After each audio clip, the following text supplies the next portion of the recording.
Hey everyone, welcome back to a new video. I hope you had a great day. Let's take a look at some new r/malicious compliance stories, shall we? The first story is called What Adjust the Schedule. Back in my younger days, before most people had cell phones, I was working at a fast food restaurant during my senior year of high school. The main reason I decided to work there was that one of my best friends worked there. And around the time I started working, our other best friend joined us. We were very close and we spent our minimum wage earnings on stupid stuff. This fast food restaurant was the king when it came to burgers, so we had to learn how to prepare a wrapper of a hamburger in no time flat. We also had to learn how to manage the fried food station, the registers, the drive-thru, our specialty items and all cleaning and end-of-day operations. We were pretty sharp kids, despite being stupid teenagers. Within a couple of months, we could run an entire shift by ourselves. Normally, there were at least 4 or 5 workers and a manager. We were regularly scheduled with just 3 of us and a manager to work all the night shifts. And we enjoyed working together and running the store. We knew the manager was saving money on labor costs, which made the whole store look good when compared against other stores in the district. But we didn't care. We worked hard, had fun together and made a nearly criminal small wage for our efforts. At the time, it seemed like we had made it big.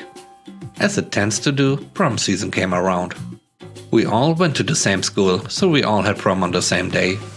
Compounding the issue, one of my friends was taking another worker as a date. Thinking it would help with scheduling, we notified our manager several weeks in advance. We were all told no. We found that amusing, because, of course, we were going to go to our prom. Well, the company policy was that as long as you called before missing a shift, then you wouldn't get in trouble for calling in with an emergency. We timed our calls so that we would all call within a few minutes of each other. The poor manager on shift almost broke down crying, but we felt self-righteous as teenagers often do. I was the last to call, and the manager was full on begging me to not call out sick. We went off and enjoyed our prom. The next day, when we went in for our shifts, we found out the store had struggled in our absence. The manager had scrambled to get people to come in on their scheduled day off, incurring some overtime. To call overtime discouraged with that company would be an understatement. Some of the managers glared at us, while some others gave us knowing grins. Within a week, we were only scheduled with 2 of us working together. I'm sure it ended up costing the company a lot. But it was also very clear that the management had gotten in trouble for not fixing the schedule when we informed them of our prom. And the story does have a happy ending. I met my wife while working there and we have been together for over 20 years now. The next story is called The Customer is Always Right Policy. We have a statewide mask mandate. It is illegal for us to serve people without masks. The only time it's acceptable is when they are seated at a socially distanced table and eating. It's been this way for over a year now. Despite these clear rules, specified by our security at the front and by signs on the doors, we still get at least a few people a day coming in without masks. If they do this, we are instructed to tell them to wear one. If they don't have one, we have some in the bag and are supposed to offer it to them. If they still refuse the mask or pull the medical exemption, we are legally required to tell them to put on a face shield or leave our property, as we will not be serving them without one. Our store manager, however, told us that our district manager only wants us to take the order quickly, have it packaged to go and to get them out of the store rather than refuse service. I went along with this for maybe a week, until we had 2 guys come in without masks. I told them to please wear one and they said, "Oh, your coworker is getting us some." I said alright and finished up the order. By the time my coworker came back and said we don't have any more masks to give, I was already done and handing them their receipt. I said, "I'm sorry, but we don't have any more masks, so I'm going to have to ask you to wait outside. I know your number, I'll bring it out to you." The guy replies, "You know, it's illegal for you to tell us to leave for not wearing a mask." I just kind of laughed because that's ridiculous and said, "No, it's not." He goes, "Yeah, it is," angrily, and I reply, "No, it's not. We are a private business. We can refuse service to anyone for any reason." He gets mad and asks to talk to my manager.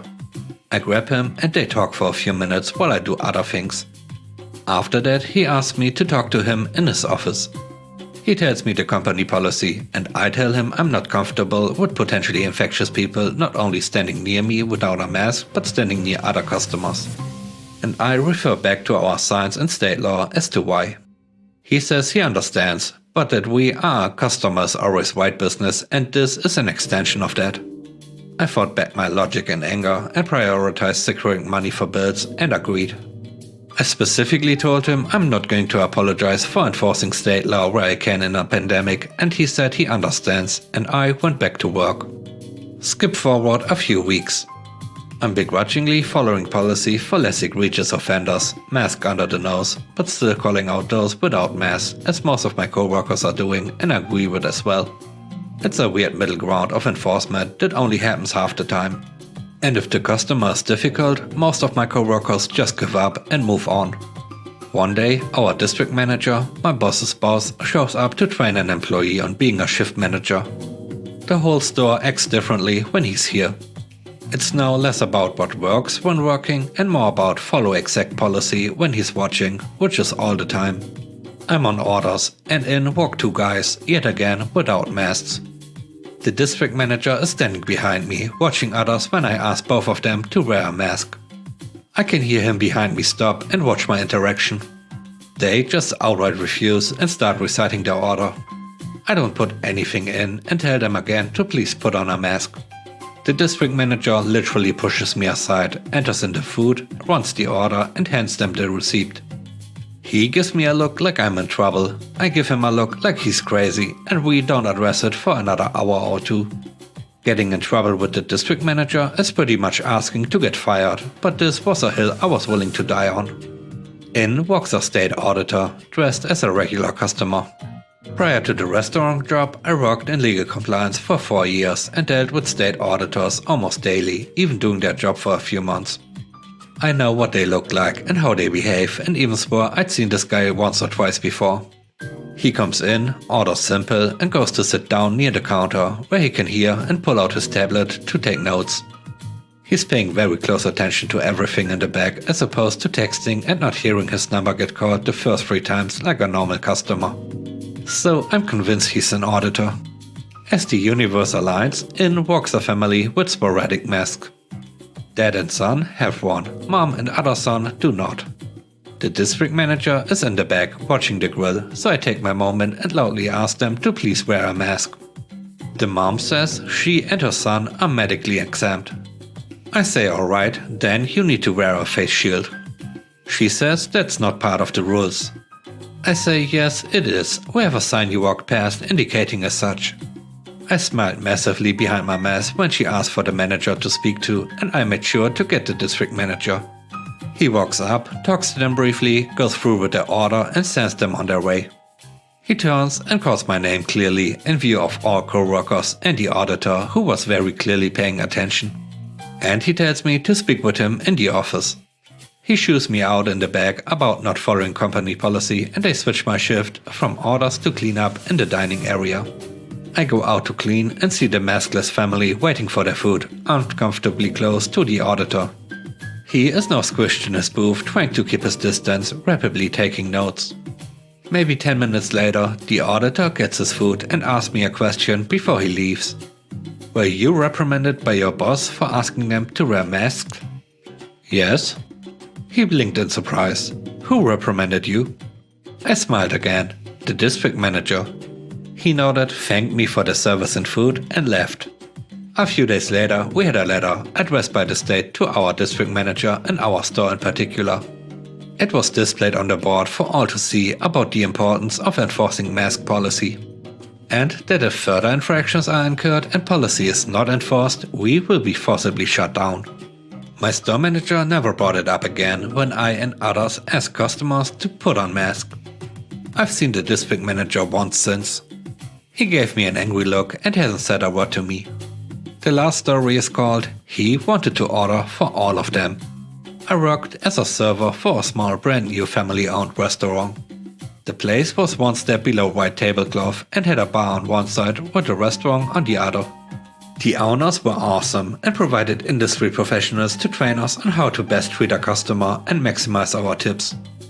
As an example of how effective this training was, on opening day I dropped an entire tray of drinks down a woman's back. Yet this family returned several more times and would only let me serve them. The owner brought them a parka the first time they returned. One technique we were taught was to establish who was paying from social cues and make sure they are happy.